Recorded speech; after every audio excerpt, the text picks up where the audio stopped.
शेर, गीदड़ और मूर्ख गधा, पंचतंत्र की कहानी। एक घने जंगल में कराल किसर नाम का शेर रहता था। उसके साथ धूसरक नाम का गीदड़ भी सदा सेवा कार्य के लिए रहा करता था। शेर को एक बार एक मता हाथी से लड़ना पड़ा था, तब से उसके शरीर पर कई घाव हो गए थे। एक टांग भी इस लड़ाई में टूट गई थी। उसके लिए एक कदम चलना भी कठिन हो गया था।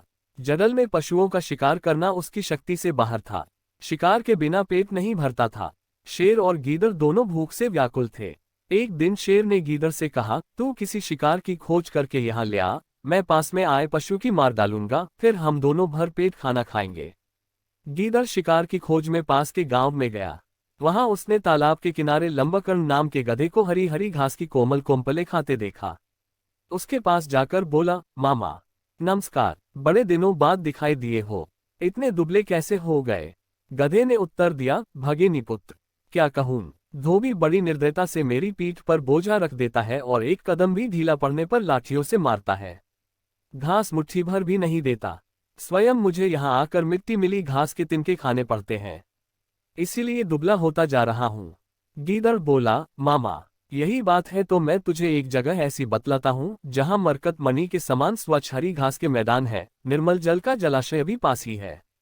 वहां आओ और हंसते गाते जीवन व्यतीत करो। लंबकर्ण ने कहा, बात तो ठीक है भागेनी पुत्र, किंतु हम देहाती पशु हैं, वन में जंगली जानवर मारकर खा जाएंगे, इसीलिए हम वन के हरे मैदानों का उपभोग नहीं कर सकते।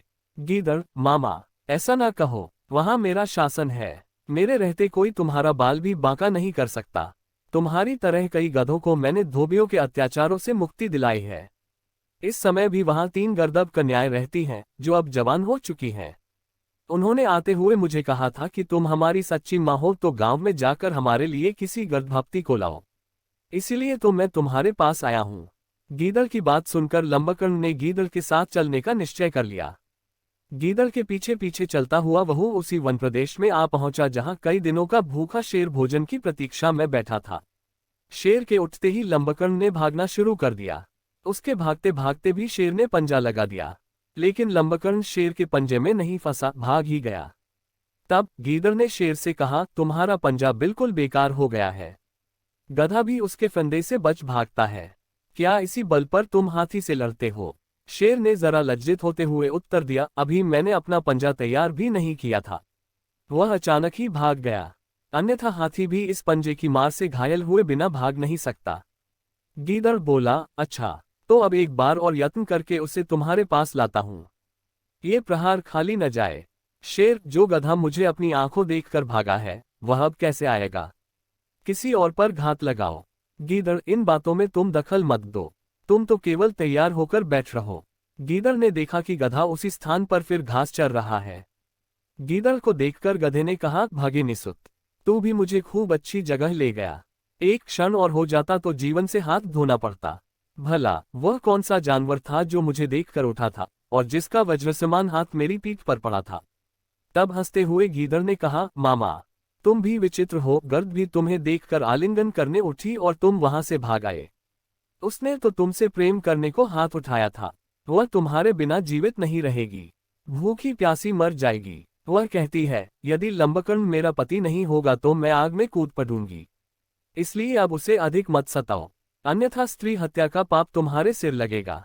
चलो मेरे साथ चलो। गीदड़ की बात सुनकर गधा उसके साथ फिर जंगल की ओर चल दिया। वहां पहुंचते ही शेर उस पर टूट पड़ा। उसे मारकर शेर तालाब में स्नान करने गया। गीदड़ रखवाली करता रहा। शेर को जरा देर हो गई। भूख से व्याकुल गीदड़ ने गधे के कान और दिल के हिस्से काटकर खा लिए। शेर जब भजन पूजन से वापस आया तो उसने देखा कि गधे के कान नहीं थे और दिल भी निकला हुआ था। क्रोधित होकर उसने गीदड़ से कहा, पापी, तूने इसके कान और दिल खाकर इसे जूठा क्यों किया?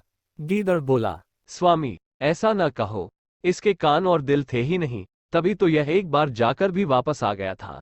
शेर को गीदड़ की बात पर विश्वास हो गया। दोनों ने बांटकर गधे का भोजन किया।